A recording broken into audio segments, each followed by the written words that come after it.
The Transportation Department is pushing back against the old adage, if it ain't broke, why fix it? Instead, DOT is looking at all of its technology systems and infrastructure and asking how they can drive better outcomes, particularly through modernization. For more on how transportation is modernizing many of its legacy systems, Federal News Network's executive editor, Jason Miller, caught up with Pavan Pidugu, the Chief Digital and Information Officer at the Department of Transportation. Let me start with some basics. Just walk me through a little bit about the idea to move to Google Workspace. What drove that? What was there a specific factor, or is it just you looked at the current set of tools and said, this makes sense now? The first initial conversation was through curiosity, right? Like when that OneGov announcement came, was obviously interested to learn what is that OneGov deal about, and started exploring what are we going to miss if we don't. And then had deep conversations in terms of the roadmap, the native AI capabilities that would come in naturally. But most importantly, taking a 10-year outlook of the total cost of ownership as well. Productivity is the primary reason. Cost efficiency is a fringe benefit that came with it. From a cost perspective, have you looked at and said, oh, we're going to save X amount of dollars yet, or Y amount of percentage, or is it just there's a bit of an assumption there just because you're going to lower the cost? We did a cost comparison for over a period of years.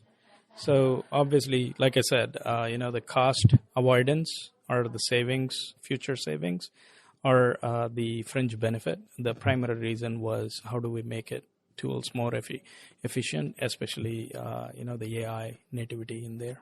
The challenge of taking one kind of office productivity suite out and put another one, it's not easy. What have you found so far as you've kind of worked through this as maybe the biggest obstacle challenge that you've had to overcome?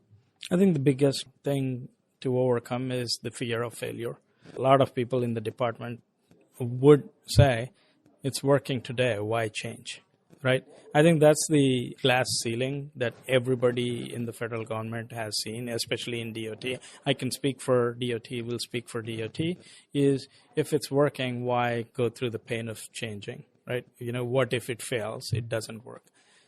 This is not something that we are the first organization in the world doing, right? Like, maybe the first one in the cabinet level ministry.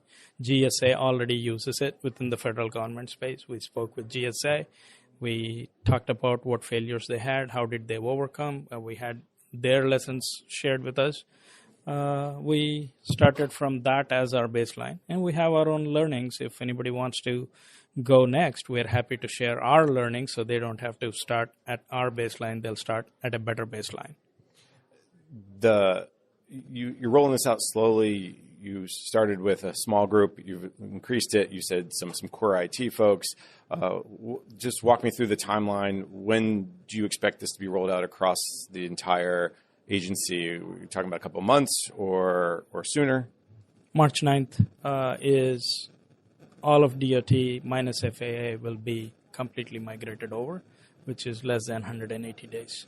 I think previously when we spoke, I shared my philosophy of if we can't do any technological deliveries within 3 to 6 months of starting, what's the point of doing? Because the needs change, the requirements change, everything.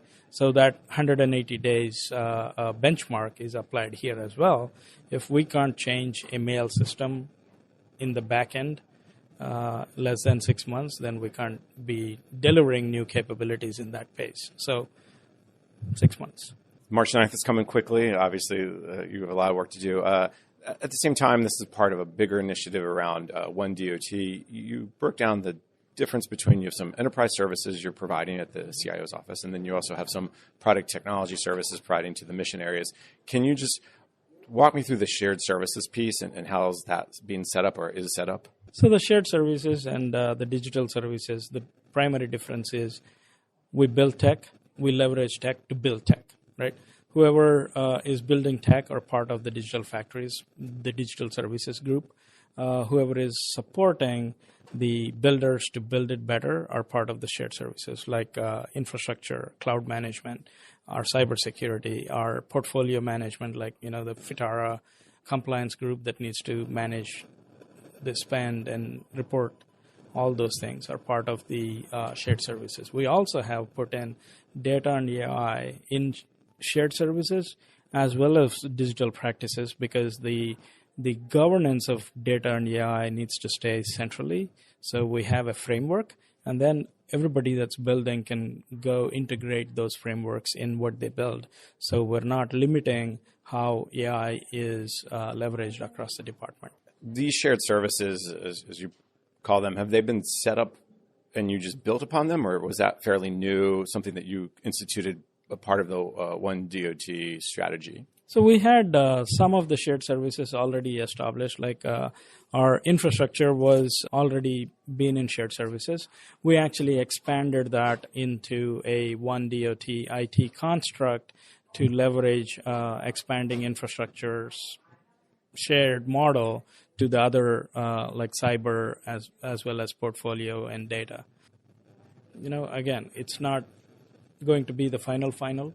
We are going to continue to learn from the current setup and continue to improvise it.